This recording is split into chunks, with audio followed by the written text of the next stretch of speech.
चिदानंदम की egg omelette चाट दुकान। शाम का समय, दुकान पर ग्राहकों की भीड़ है।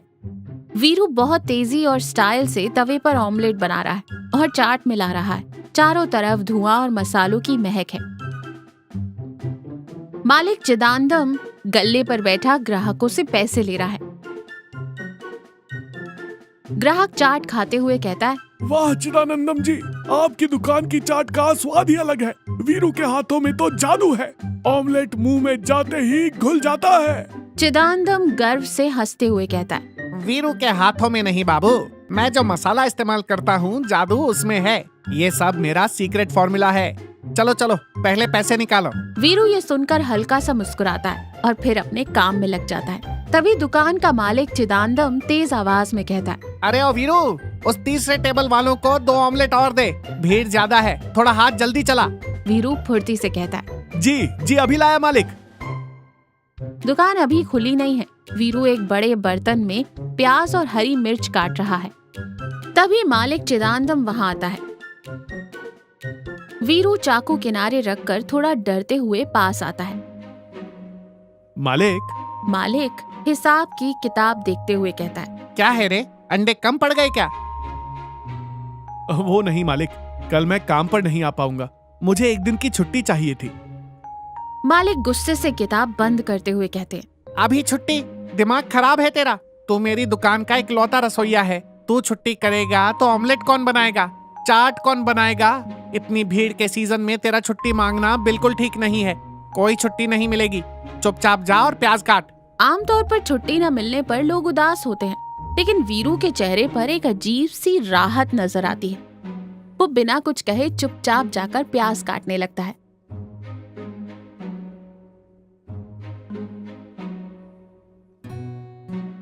दुकान खोलने की तैयारी चल रही है। वीरू फिर से मालिक के पास आकर खड़ा हो जाता है। उसने अपना चेहरा बहुत ही उदास और रोने जैसा बना रखा है।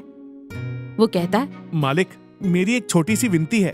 मालिक झुंझलाते हुए कहता है, क्या है बे, सुबह सुबह ऐसा मनहूस मुंह क्यों बनाया है? आज तो मुझे शाम को पक्का छुट्टी चाहिए मालिक, मेहरबानी करके दे दीजिए। मालिक कड़क आवाज में कहता है, अरे परसों ही तो तुझे समझाया था, दुकान में चाट बनाने वाला तू अकेला है और बात बात पर छुट्टी मांग रहा है। ग्राहकों के आने के वक्त तू नहीं रहेगा तो मुझे दुकान बंद करनी पड़ेगी। मैं छुट्टी नहीं दूंगा, मतलब नहीं दूंगा। ये सब पास ही सब्जियां जमा रही चिदानंदम की पत्नी सरस्वती देख रही होती है।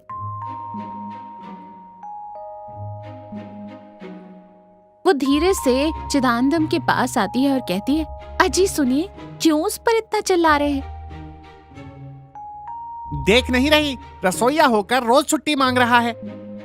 बेचारा कामचोर तो नहीं है ना, धुएं और आंच में सुबह से रात तक खड़ा रहता है। क्या पता घर में कोई जरूरी काम हो या कोई बीमार हो। एक बार प्यार से पूछ तो लीजिए। एक शाम छुट्टी देने से कोई पहाड़ नहीं टूट पड़ेगा। हम थोड़ी देर दुकान बंद कर देंगे। ये सुनकर चिदानंदम थोड़ी देर सोचता है। उसे सरस्वती की बात सही लगती है। दुकान में कोई ग्राहक नहीं है। चिदानंदम और सरस्वती बैठे हैं। मालिक वीरू को बुलाता है और शांत स्वर में कहता है, वीरू इधर आ। वीरू डरते हुए, जी मालिक। मेरी पत्नी कह रही है तू काम अच्छा करता है, जा आज शाम की छुट्टी दे दी तुझे, कल सुबह आ जाना। छुट्टी मिलने पर खुश होने के बजाय वीरू का चेहरा एकदम उतर जाता है। वो बहुत घबरा जाता है। हकलाते हुए वो कहता है, नहीं रहने दीजिए मालिक, मैं काम पर आऊंगा, मुझे छुट्टी नहीं चाहिए। आप ही ने तो कहा था कि मेरे बिना दुकान बंद करनी पड़ेगी, मुझे वो पाप नहीं चाहिए मालिक। चिदानंदम हैरानी से कहता है, अरे पागल हो गया है क्या तू? सुबह तो तू ही गिड़गिड़ा रहा था छुट्टी के लिए, अब मैं दे रहा हूँ तो तू मना कर रहा है। सरस्वती भी ये देखकर हैरान रह जाती है। चिदानंदम घूरते हुए कहता है, वीरू मुझे दाल में कुछ काला लग रहा है, सच सच बता, क्या तुझे सच में छुट्टी चाहिए या मैं नहीं कह दूं बस इसलिए तू मेरे पास आकर छुट्टी मांगने का नाटक कर रहा है? वीरू सिर झुका लेता है। उसकी आंखों में आंसू आ जाते हैं। फिर वो धीमी आवाज में कहता है, मालिक मुझे माफ कर दीजिए, सच कहूँ तो मैं यही चाहता था कि आप मुझे छुट्टी ना दें। सरस्वती आश्चर्य से कहती है, ये क्या कह रहा है तू? पूरी बात बता, क्या हुआ? वीरू भावुक होकर कहता है, मालिक मैं दिन भर आपकी दुकान में एग ऑमलेट चाट बनाता हूँ। मेरे कपड़ों से हर वक्त अंडे और मसाले की महक आती रहती है। मेरी पत्नी पारू मुझसे कभी कुछ नहीं मांगती, पर कल औरतों के एक फंक्शन में किसी ने उसके कान भर दिए कि बगल वाले गांव में नया महाराज क्लॉथ शोरूम खुला है, वहाँ साड़ियाँ बहुत अच्छी मिलती हैं। चिदानंदम की हंसी नहीं रुकती। हाँ तो क्या मालिक, वो मेरी जान खा रही है कि उसे वहाँ ले जाकर एक अच्छी साड़ी दिलाऊं। तो दिला देता ना भाई। वहाँ जाने का बस का किराया और उस शोरूम में सबसे सस्ती साड़ी भी 1000 रुपए से ऊपर की है माँ जी। मेरी इतनी हैसियत नहीं है और मैं अपनी पत्नी के मुंह पर मेरे पास पैसे नहीं है मैं नहीं ले जाऊंगा ये भी नहीं कह सकता। वो बेचारी वैसे भी कभी कुछ नहीं मांगती। चिदानंदम समझते हुए ध्यान से सुन रहा है। इसलिए मैंने प्लान बनाया और परसों आपसे छुट्टी मांगी। जैसे ही आपने कहा छुट्टी नहीं मिलेगी, मैं सीधा घर गया और उससे बोला, देख पारू, मालिक बहुत गुस्से वाले हैं, उन्होंने छुट्टी नहीं दी, मुझे काम पर जाना ही होगा। पर आज उसने फिर से जिद की कि आज तो पक्का चलेंगे। इसलिए मैं फिर से आपके पास छुट्टी मांगने आ गया कि आप मना कर दें और मैं फिर से आपका नाम लेकर बच जाऊं। पर आपने तो आज मुझे छुट्टी दे दी। फिर वो रोने वाले मुंह से कहता है, मेरी जेब में सिर्फ 100 रुपए हैं, अब मैं उसे साड़ी कैसे दिलाऊंगा मालिक। पूरी सच्चाई जानकर मालिक और उसकी पत्नी सरस्वती एक दूसरे की तरफ देखकर जोर से हंस पड़ते हैं।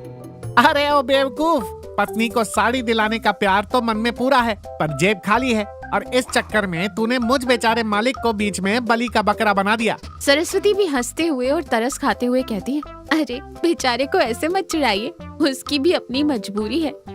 चिदानंदम मुस्कुराकर वीरू के कंधे पर हाथ रखकर कहता है, अरे वीरू, अगर तूने मुझे पहले ही ये सच बता दिया होता तो बात ही खत्म हो जाती ना।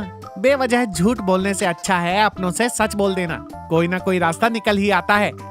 फिर अपने गले से कुछ 100 के नोट निकालता है और वीरू के हाथ में रख देता है। वीरू हैरानी से देखता है। ये क्या है मालिक? ये मेरी तरफ से तेरी तनख्वाह का एडवांस है रे, इसे पकड़ और शाम को अपनी पत्नी को उस महाराजा क्लॉथ शोरूम में ले जा, उसे उसकी पसंद की बढ़िया साड़ी दिला।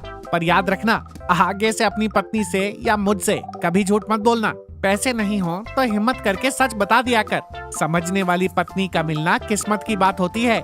वीरू खुशी के आंसुओं के साथ हाथ जोड़कर कहता है, बहुत बहुत धन्यवाद मालिक, मुझे मेरी गलती समझ आ गई। पारू बहुत अच्छे से तैयार होकर वीरू के साथ खुशी खुशी पैदल जा रही है और मुस्कुराते हुए कहती है, आपके मालिक तो बहुत अच्छे हैं जी, कहीं मैं आपको परेशान तो नहीं कर रही, सच बताइए आपके पास पैसे हैं ना?